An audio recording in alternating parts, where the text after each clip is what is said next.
नमस्कार, AD news हलचल में आपका स्वागत है। आइए नजर डालते हैं इस वक्त की खबरों पर। सूरत शहर में स्थानीय सरकार चुनाव का बिगुल बजते ही राजनीतिक माहौल गरमाने लगा है। कांग्रेस ने भाजपा के खिलाफ भ्रष्टाचार के 16 आरोपों के साथ आरोप पत्र तैयार किया है। आगामी स्थानीय निकाय चुनाव में कांग्रेस जनता के सामने आरोपों का पत्र लेकर आएगी। कांग्रेस नेता और विधायक अनंत पटेल का आरोप है कि भाजपा ने विकास के नाम पर कई भ्रष्टाचार किए हैं। सड़कों के नाम पर लोगों को गुमराह करने और भ्रष्टाचार करने का आरोप लगाया है। कांग्रेस आने वाले दिनों में अपना चुनावी घोषणा पत्र जारी करेगी।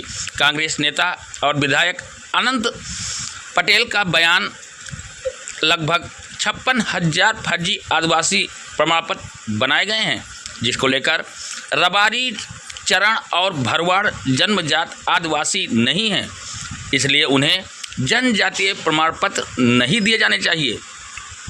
कांग्रेस के द्वारा आज इस मामले को लेकर बुलाई गई प्रेस कॉन्फ्रेंस में बताया कि अभी स्थानीय सरकार के चुनाव का बिगुल बजते ही राजनीतिक माहौल गर्म करने का कार्य किया जा रहा है।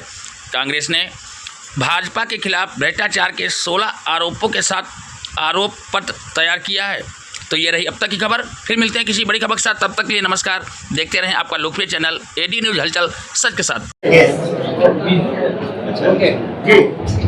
સુરતની સુરત બગાડનાર આ ભાજપના પાપ માટેની આજે પ્રેસ વાર્તા રાખી છે। એમાં ઉપસ્થિત સુરત શહેરના પ્રમુખ મારા મિત્ર એવા વિપુલભાઈ અને પૂર્વ વિરોધ પક્ષના નેતા એવા પ્રફુલભાઈ આજે ખરેખર સુરતમાં આટલા વર્ષોથી જેમણે ભાજપની સરકારે અને ભાજપની મહાનગરપાલિકાએ જે રીતના ભ્રષ્ટાચારો કર્યા છે, કચરાની બાબતમાં હોય, એ કોઈપણ પાણી, ગંદા પાણીની બાબતમાં હોય કે કોઈપણ શિક્ષણના મુદ્દે હોય, ટીપી સ્કીમના મુદ્દે હોય, દરેક મુદ્દે ભાજપે સુરતના લોકોની સાથે રહીને એમની સાથે ભ્રષ્ટાચાર કર્યો છે અને લોકોને ગુમરાહ કર્યા છે।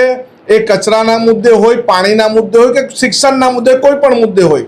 અને આજે અમે એ ચાર્જશીટ, ભાજપના પાપની ચાર્જશીટ આજે અમે તૈયાર કરી છે અને અમે આવનારી ચૂંટણી આ ભાજપની ચાર્જશીટ મુદ્દે કરીશું અને અહીંના લોકોનો ભરોસો અમે આ મુદ્દે જીતવાના છે। આવનારા સમયમાં મહાનગરપાલિકાની જે ચૂંટણી આવે એમાં અમે ફૂલ જુસ્સા અને જોશથી લોકો અને પ્રજા સમક્ષ જઈશું। કયો વિકાસ? માત્ર રોડ રસ્તા બનાવવાનો હોય કે નદી પર તમારે રિવરફ્રન્ટ બનાવવાનો, એને વિકાસ કહેવાતો નથી। હાલની પરિસ્થિતિ જોતા તમે બાગ બગીચામાં જાઓ તો પીપીપી ધોરણે ખાનગીકરણ કર્યું છે। તમે હોસ્પિટલમાં જાઓ તો પીપીપી ધોરણે ખાનગીકરણ કર્યું છે। તમે કોઈ પણ જગ્યાએ જાઓ જે જાહેર સ્થળ હોય, પ્રજાના માટે ખુલ્લા હોય, મફત હોય અને જેનું સરસંભાળ રાખવાનું કામ મહાનગરપાલિકાનું હોય, પરંતુ એઓએ માત્ર ને માત્ર પીપીપી ધોરણે લોકો પાસે પૈસા ઉચેટવાનું કામ કર્યું છે।